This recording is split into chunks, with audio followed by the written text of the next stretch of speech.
नमस्कार। ये महाभारत कथा पूरी तरह से वेद व्यास महाभारत के ऊपर आधारित है। यदि आप इसका निरंतर श्रवण करते रहना चाहते हैं तो इस चैनल को सब्सक्राइब जरूर कर लें और आगे आने वाली सभी पॉडकास्ट के नोटिफिकेशन के लिए बेल आइकन को भी जरूर से प्रेस कर दें। अब हम सुनेंगे शोकाकुल चित्त की शांति के लिए राजा सेनजीत और ब्राह्मण के संवाद का वर्णन। राजा युधिष्ठिर ने पूछा, पितामह, यहाँ तक अपने राजधर्म संबंधी श्रेष्ठ धर्मों का उपदेश दिया, अब आप सब आश्रमियों के श्रेष्ठ धर्मों का वर्णन कीजिए।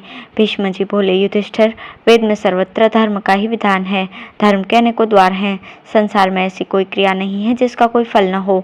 मनुष्य जैसे जैसे संसार के पदार्थों को सारहीन अर्थात क्षणभंगुर समझता है, वैसे वैसे इनमें उसका वैराग्य होता जाता है। अतः ये प्रपंच अनेकों दोषों से पूर्ण है। ऐसा निश्चय करके बुद्धिमान पुरुष को अपने मोक्ष के लिए यत्न करना चाहिए। युधिष्ठिर ने पूछा, पितामह, धन के नष्ट हो जाने तथा स्त्री पुत्र या पिता के मर जाने पर जिस विचार से शोक दूर हो सकता है वो क्या है, वर्णन करने की कृपा करें। भीष्म जी बोले, पुत्र, जब धन नष्ट हो अथवा स्त्री पुत्र या पिता की मृत्यु हो जाए तो ओह, संसार कैसा दुखमय है, ये सोचकर शोक को दूर करने का प्रयत्न करे। इस विषय में उदाहरण स्वरूप से ये पुरातन इतिहास प्रसिद्ध है। पहले सेनजीत नाम का एक राजा था। वो पुत्र वियोग से अत्यंत शोकातुर हो रहा था। उसे उदास देखकर एक ब्राह्मण ने कहा, राजन, तुम मूढ़ मनुष्य की तरह क्यों मोहित हो रहे हो? शोक के योग्य तो तुम स्वयं ही हो, फिर दूसरे के लिए क्यों शोक करते हो? एक दिन मैं, तुम और अन्य सब लोग भी वहीं जाएंगे जहाँ से आए हैं। सेनजीत ने पूछा, तपोधन, आपके पास ऐसी कौन बुद्धि, तप, समाधि, ज्ञान या शास्त्र बल है जिसे पाकर आपको किसी प्रकार का विषाद नहीं होता? ब्राह्मण ने कहा, देखो, इस संसार में उत्तम, मध्यम और अधम सभी प्राणी दुख में ग्रस्त हैं तथा तरह तरह के कर्मों में फंसे हुए हैं। मैं इस शरीर या पृथ्वी को अपनी नहीं मानता। ये जैसी मेरी है वैसी ही दूसरों की भी है। यही सोचकर इनके कारण मुझे व्यथा नहीं होती और इस बुद्धि को पाकर ही मैं हर सुख से रहित रहता हूँ।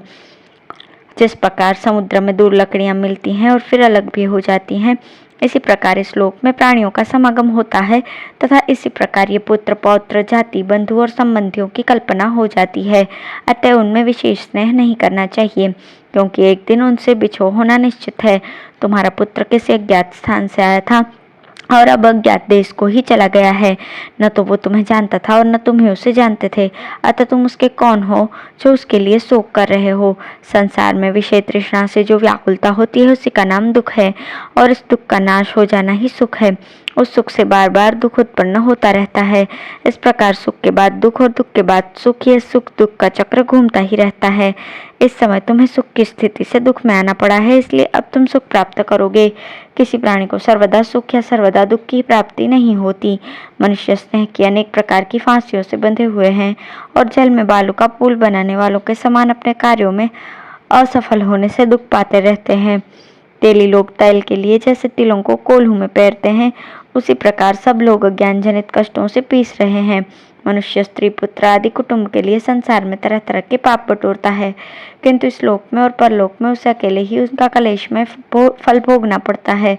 जिस प्रकार बूढ़ा हाथी दलदल में फंसकर प्राण खो बैठता है, उसी प्रकार सब लोग पुत्र, स्त्री और कुटुंब की आसक्ति में फंसकर शोक समुद्र में डूबे रहते हैं।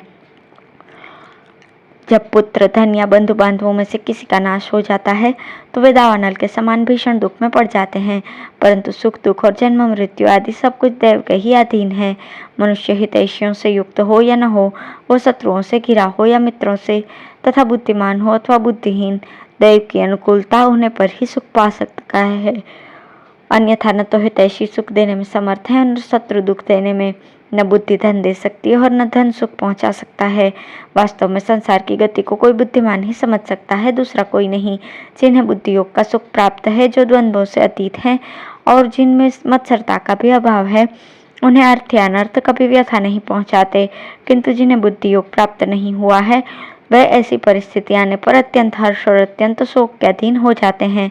अतः बुद्धिमान पुरुष को चाहिए कि सुख या दुख, प्रिय अथवा अप्रिय, जो जो प्राप्त होता जाए उसका उत्साह के साथ सामना करे, कभी हिम्मत न हारे। शोक के हजारों स्थान हैं और भय के सैकड़ों अवसर हैं, किंतु वे दीन दीन मूर्खों पर ही प्रभाव डालते हैं, बुद्धिमानों पर नहीं। जो बुद्धिमान, विचारशील, शास्त्राभ्यासी, ईर्ष्याहीन, संयमी और जितेंद्रिय होता है, उस मनुष्य को शोक छू भी नहीं सकता। बुद्धिमान पुरुष को चाहिए कि इस निश्चय पर डटा रहकर संयत चित्त से व्यवहार करे। जो पुरुष उत्पत्ति विनाश के तत्व को जानता है उसे शोक स्पर्श नहीं कर सकता। मनुष्य जब किसी पदार्थ में ममत्व कर बैठता है तो वही उसके दुख का कारण बन जाता है।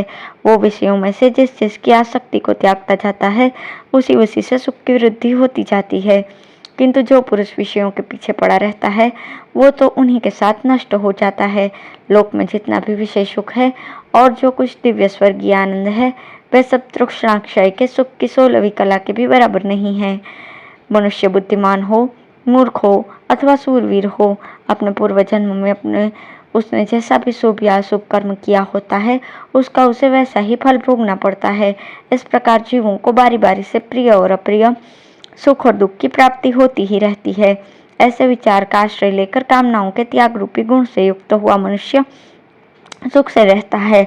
अतः सब प्रकार के भोगों में दोष दृष्टि करे और उन्हें स्वेच्छा से त्याग दे। हृदय से उत्पन्न होने वाला ये काम हृदय में ही पुष्ट होकर मृत्यु रूप में परिणत होता है। जब इसकी सिद्धि में कोई बाधा आती है तो विद्वानों द्वारा यही प्राणियों के शरीर के भीतर क्रोध के नाम से पुकारा जाता है। कछुआ जैसे अपने अंगों को समेट लेता है उसी प्रकार जब ये जीव अपनी सब कामनाओं का संकोच कर देता है तो इसे अपने विशुद्ध अंतःकरण में स्वयं प्रकाश आत्मा का साक्षात्कार हो जाता है। जब यह किसी से भय नहीं मानता और इससे भी कोई नहीं डरता, जब यह किसी वस्तु की इच्छा या किसी से द्वेष नहीं करता तो इसे ब्रह्मत्व की प्राप्ति हो जाती है।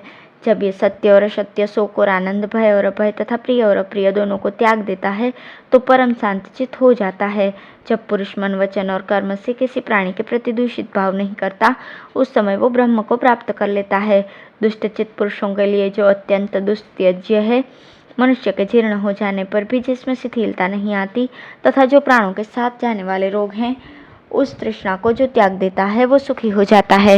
राजन, इस विषय में पिंगला की गाई हुई एक गाथा प्रसिद्ध है जिसे ज्ञात होता है कि उसने क्लेशपूर्ण स्थिति में पड़कर भी तृष्णा को त्याग देने से शुद्ध सनातन धर्म को पा लिया था। एक बार पिंगला वैश्या बहुत देर तक संकेत स्थान पर बैठी रही, तब भी उसके पास उसका प्रेमी नहीं आया। इससे उसे बड़ा खेद हुआ और उसने शांत होकर ऐसा विचार किया, मेरे सच्चे प्रियतम सदा ही स्वस्थ रहने वाले हैं। मैं बहुत समय तक उनके साथ रह चुकी हूँ, फिर भी ऐसी उन्मत्त हो गई कि इतने दिनों तक पास रहने पर भी उन्हें पहचान न सकी। भला जिसे उस सच्चे प्रियतम का पता लग जाएगा वो किसी दूसरे को कैसे पति रूप से स्वीकार करेगी। अब मैं भी मोह निद्रा से जाग गई हूँ। आज से मैंने सब कामनाओं को तिलांजलि दी। अब भोगों का रूप धारण करके यह नरक रूपी धूर्त मनुष्य मुझे धोखा नहीं दे सकेंगे। दैववश पूर्ण पुण्य का उदय होने पर अनर्थ भी अर्थ रूप हो जाता है। इसी से आज निराशा ने मुझे जितेंद्रिय बना दिया है। वास्तव में जिसे किसी प्रकार की आशा नहीं है वही सुख की निद्रा सो सकता है। आशा न रखने में ही सबसे बड़ा आनंद है। देखो, आशा को निराशा में परिणत करके आज पिंगला आनंद से सो रही है। भीष्म जी कहते हैं, राजन, ब्राह्मण ने जब ये तथा और भी ऐसी ही युक्ति बातें कही तो राजा सेनजीत का शोक दूर होकर चित्त ठिकाने पर आ गया और वो प्रसन्न होकर आनंद से जीवन व्यतीत करने लगे।